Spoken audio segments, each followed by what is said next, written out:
Today, a stretch along the air route from Kunming, Yunnan to Lhasa, Tibet follows the original hump route.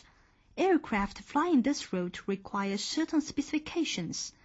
The altitude limit is 10,000 to 12,000 meters, and the plane must be equipped with pressurized cabin. Flights are usually arranged in the morning because air pressure is lower and the air currents are most stable at that time of day. It is hard to conceive how the C-46, C-47, and C-54 flew this route in such deficient conditions 60 years ago.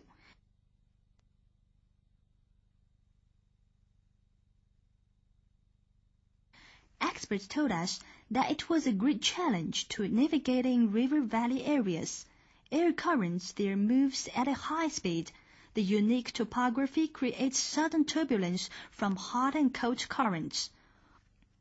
When two strong air currents confront each other, they may form a life-threatening wind shear. .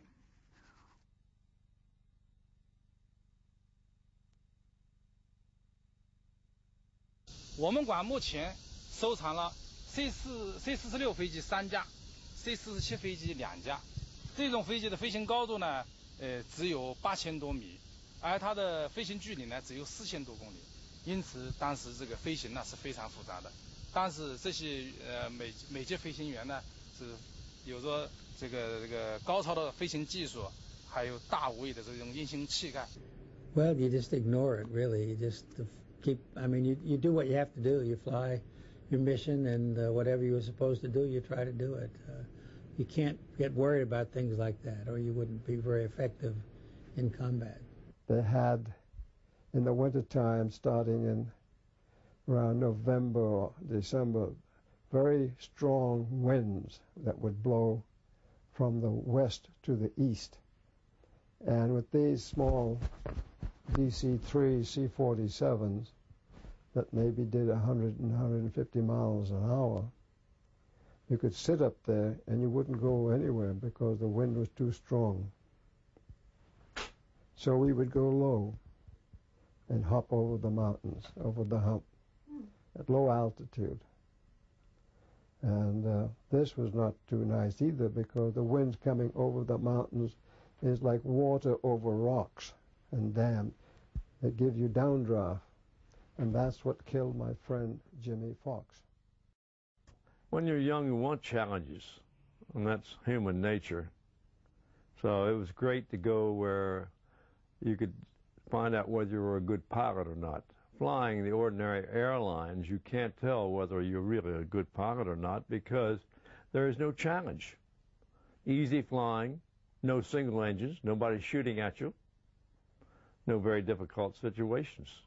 Whereas in flying the hump, had all the challenges you could handle.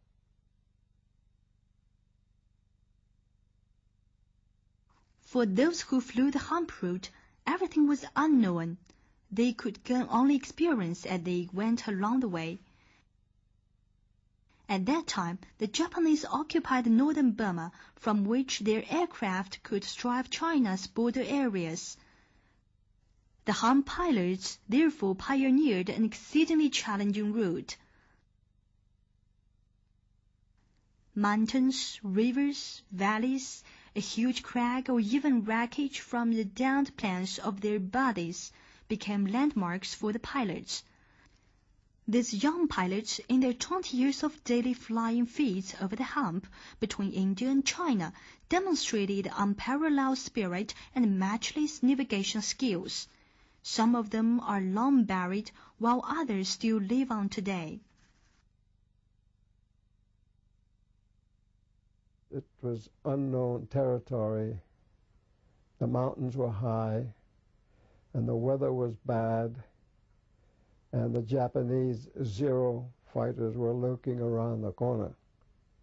So we had three enemies. We had the mountains, we had the weather, and we had the Japanese. The worst one, as far as I was concerned, and many of us, was the weather.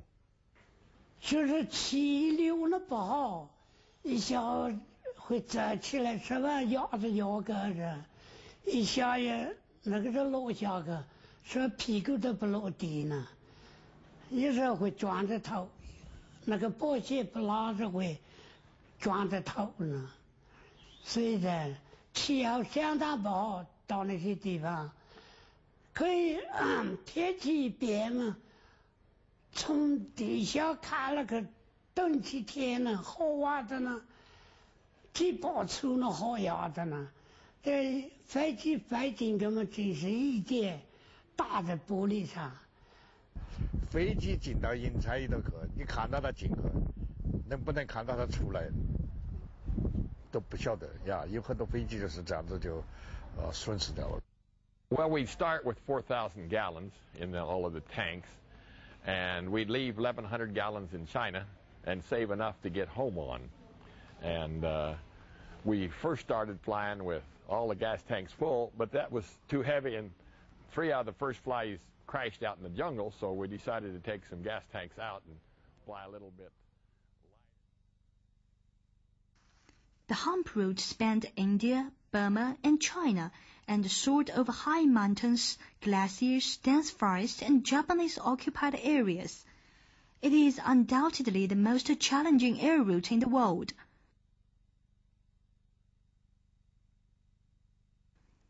Air crashes became the norm along the route. One account thus described the menacing hazards. On a bright sunny day, pilots fulfilled their mission solely by following light reflections from the wreckage of downed airplanes. They gave the valley a new name, as chilly as cold metal, Aluminum Valley.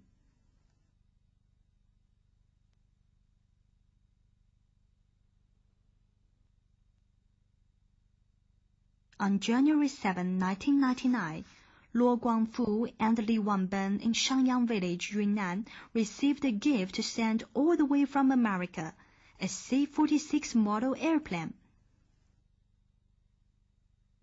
Upon it bore an inscription that read, "To the village of Shangyang, in appreciation for the help and kindness shown to me and my crew on August 4, 1945, when our airplane crashed near Shenyang," and signed, Pilot Roland R. Johnson, co-pilot Robert D. Roller, radio operator John T. Carroll, Plan C-46A 42107286. 当时我们就是11点，飞机在上干正中间，着火，叫出一种怪声那个叫法，叫了以后呢，飞机就说这个方向呢就塞在了这个坑头，大机头呢是在这中间啊，那个机头呢扔掉，这个机头呢就在这个地方。驾驶员们就跳伞，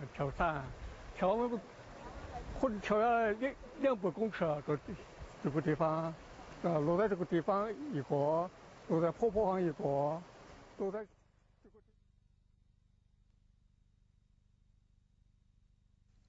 According to Captain Roland Johnson, as soon as he bailed out onto ground, Chinese people came to his aid.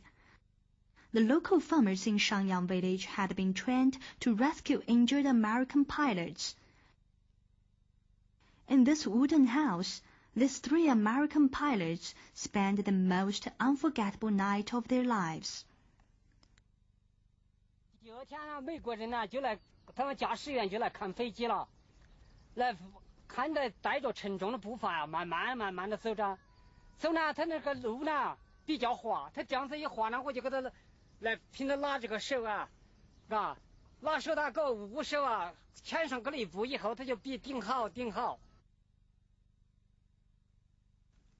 When Captain Roland Johnson realized that the plane was splintered into pieces beyond any possible repair, he felt deep regret. Guided by local farmers, the 3 returned back to Baoshan.